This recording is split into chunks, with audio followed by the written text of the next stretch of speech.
Halo Sobat Guntur, hari ini kami dari tim podcast Rumah Sakit Guntur akan membawakan tentang mitos dan fakta seputar anestesi. Sekarang kita udah manggil ahlinya yaitu Dr. Aris, spesialis anestesi. Selamat sore. Iya. Dok, banyak yang bilang kalau anestesi itu bisa bikin lupa ingatan, bahkan bisa gak bangun lagi setelah operasi. Apakah itu benar? Sebelum itu kita bahas dulu, apa sih dok anestesi itu dan apa sebenarnya peran dokter anestesi di rumah sakit? Baiklah, sobat podcast Guntur, kita bahas mengenai pengertian anestesi terlebih dahulu. Pengertian anestesi adalah ini berdasarkan dari anestesia atau dalam bahasa Inggris adalah suatu tindakan medis yang digunakan untuk menghilangkan atau mengurangi rasa nyeri, sensasi ataupun kesadaran pasien selama dilakukan tindakan medis, baik itu berupa operasi, pengobatan atau untuk penegakan diagnosa seperti endoskopi dan lain-lain itu, atau pelaksanaan CT scan pada anak itu menggunakan tindakan anestesi juga. Terus tadi selain dari definisi tadi ditanyakan adalah Peran dokter anestesi. Ini peranan dokter anestesi sih sebenarnya adalah untuk mendukung operator atau dokter DPJP dalam melaksanakan tindakan, baik itu tadi buat identifikasi atau diagnosis seperti CT scan, kita mendukung radiologi untuk menentukan diagnosis dengan cara sedasi, misalnya CT scan pada anak harus ditidurkan, itu kita mendukung fungsinya untuk mensupport seperti menurunkan kesadaran pasien. Terus juga intinya sih penggunaan anestesi ini adalah mendukung tindakan daripada DPJP atau operator, seperti di kamar operasi pasien dibius total atau dibius setengah badan, sehingga operator ataupun DPJP bisa melaksanakan tugasnya, melaksanakan operasi, misalnya sesar pada dokter kandungan, pasiennya tidak terasa sakit, pasiennya kooperatif, dioperasi dengan baik dan benar, tidak timbul stres pada pasien, sehingga nanti bayinya pun bagus kondisinya dan pasiennya pun bagus kondisinya, hemodinamik atau tanda vital, tensi dan lain-lain itu dalam kondisi bagus, dan menyebabkan respon penyembuhan jadi lebih bagus pasiennya, yang otomatis nantinya akan mengurangi lamanya perawatan pasien di rumah sakit. Ya, mudah-mudahan dengan dukungan tersebut operator tidak mengalami kesulitan. Ya, seperti tadi pasiennya tidak merasa sakit, pasiennya tenang, hemodinamik atau tanda vital bagus selama operasi. Sehingga di ruang pemulihan pasiennya bagus, kembali ke ruang perawatan juga kondisinya bagus, nyeri yang dirasakan setelah operasi bisa dikatakan minimal karena analgetik atau anti nyeri yang diberikan itu optimal. Jadi peran dokter anestesi itu tidak hanya di ruang operasi, melainkan dokter anestesi itu memastikan keselamatan pasien selama proses tersebut. Ya, jadi peranan dokter anestesi ini sebenarnya nggak mesti harus di kamar operasi, tetapi seperti di instalasi gawat darurat, apabila pasien-pasiennya darurat, pasien-pasiennya kritis, biasanya dokter jaga IGD konsul untuk penanganan awal pasien kritis itu, baik kepada dokter penanggung jawab, misalnya penyakit dalam atau bedah atau kandungan. Selain itu juga konsul kepada dokter anestesi untuk penata laksanaan kegawat daruratannya. Kegawat daruratannya itu jadi bisa dilaksanakan di IGD, bisa tata laksananya pelaksanaannya di kamar operasi, ataupun khususnya untuk pasien-pasien kritis di ICU atau instalasi intensive care unit. Demikian. Oke, baik. Sekarang kita masuk segmen selanjutnya, yaitu yang sering ditanyakan, apakah kalau dibius total itu bisa bikin pasien tidak sadarkan diri lagi? Maksudnya tidak sadarkan diri? Jadi setelah dibius, setelah operasi pasiennya nggak bangun lagi, apakah benar? Mitos apa fakta? Kalau masalah tidak bangun lagi, tergantung mungkin ya jenis operasinya. Kalau misalnya operasinya pasiennya dalam kondisi resiko tinggi, high risk, itu contohnya pasien dengan kelainan jantung atau kelainan otak atau operasi otak, itu juga memang bisa, itu mah sudah menjadi resiko bahwa pasien tidak bangun lagi.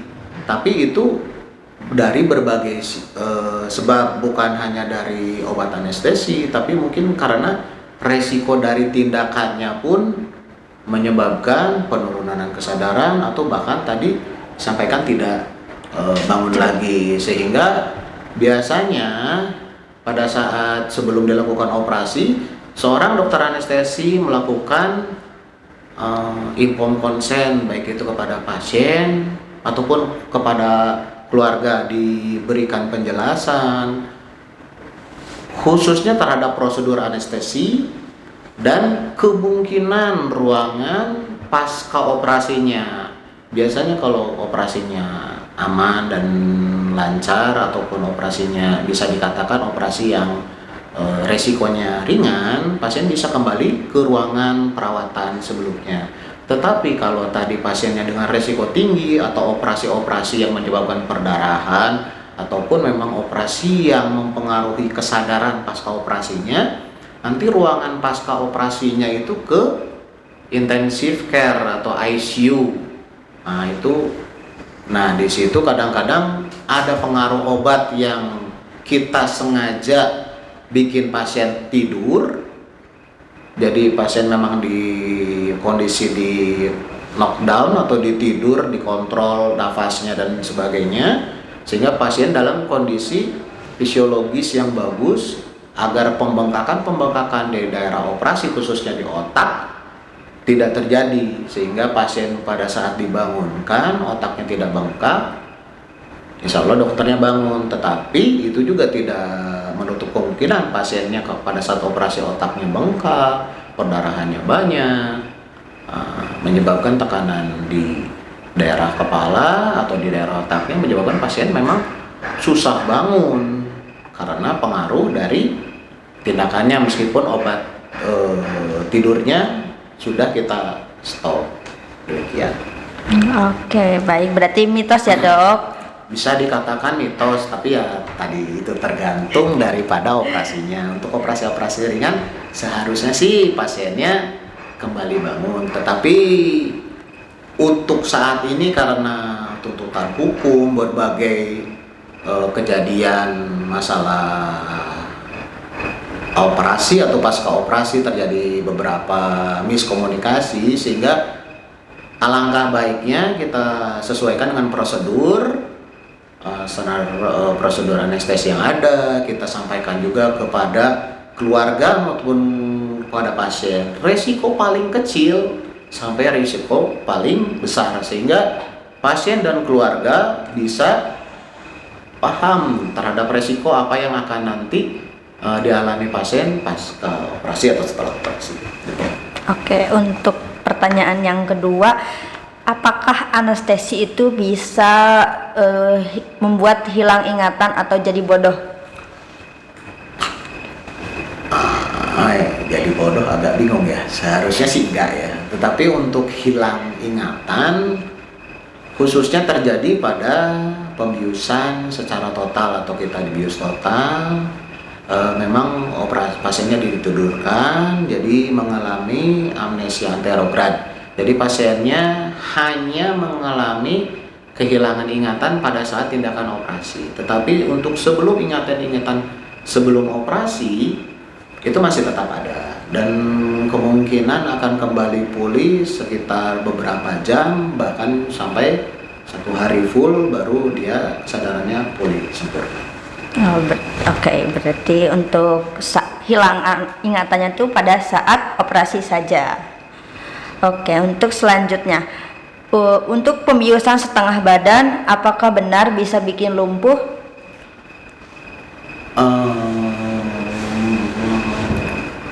Dari pengertian lumpuhnya tersendiri kita harus ini dulu ya, disamakan persepsinya dulu ya. Untuk pembiusan dikatakan lumpuh, memang tujuan daripada pembiusan regional spinal misalnya untuk ekstremitas bawah atau bagian gerak tubuh bagian bawah itu memang sengaja kita bikin lumpuh. Tetapi lumpuh di sini adalah untuk temporer, jadi hanya sementara. Setelah fungsi atau obatnya itu di metabolisme secara sempurna sampai sudah tidak ada, bisa dikatakan tidak ada, seharusnya kembali fisiologisnya, fungsi-fungsi tubuh itu kembali seperti semula. Kaki bisa bergerak, misalnya peristaltik usus atau gerak usus kembali seperti normal, bahkan rangsang nyeri pun kembali seperti semula. Yang mana tadi seperti di awal dikatakan bahwa tujuan dari anestesi adalah menghilangkan nyeri. Nah, itu menghilangkan nyeri sehingga operasi bisa berjalan lancar. Setelah operasi seharusnya dalam kurun waktu tertentu setelah dilakukan tindakan regional spinal itu, lumpuhnya tadi yang sengaja disengaja harusnya kembali seperti semula fungsinya. Tetapi kelumpuhan permanen juga bisa terjadi apabila pada dilaksanakan tindakan anestesi regional spinal, jarum yang kita pakai ini mengenai saraf-saraf yang ada di daerah sumsum tulang belakang. Nah, itu mencederai saraf, apalagi memutus saraf, itu biasanya ya memang akan terjadi lumpuh anggota gerak bagian bawah yang tercedera. Sehingga ya pada saat visite pra-operasi, seorang dokter anestesi juga harus menyampaikan resikonya tadi, baik yang tadi saya sampaikan sebelumnya, yang terkecil sampai terbesar, sehingga pasien dan keluarga itu bisa memahami dan tidak terjadi tidak terjadi komunikasi yang terputus atau pasien ataupun keluarga tidak memahami apa resikonya sebenarnya.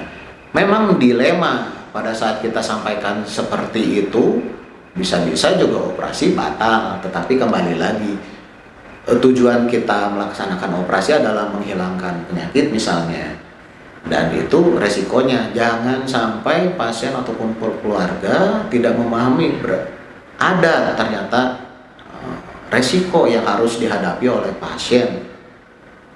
Minimalisir untuk terjadinya komplikasi pasca tindakan anestesi atau tindakan bedah.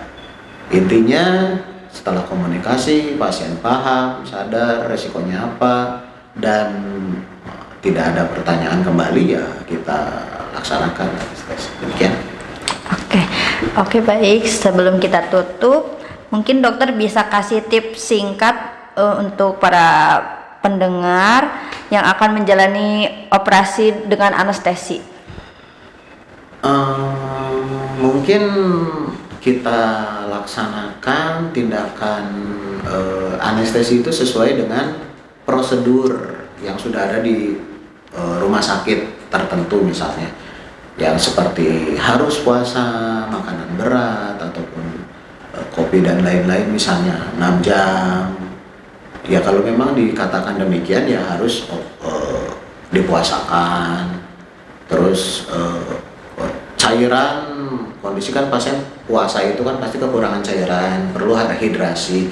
Itu juga dipasang infus yang menggunakan jarum infus yang misalnya besar, karena kita tidak tahu nanti kemungkinan pada saat operasi itu akan terjadi perdarahan besar atau kecil, sehingga cairan yang digunakan itu bisa sesuai dengan jumlah perdarahan, sehingga tidak terjadi kekurangan cairan tubuh atau kekurangan darah pada pasien tersebut.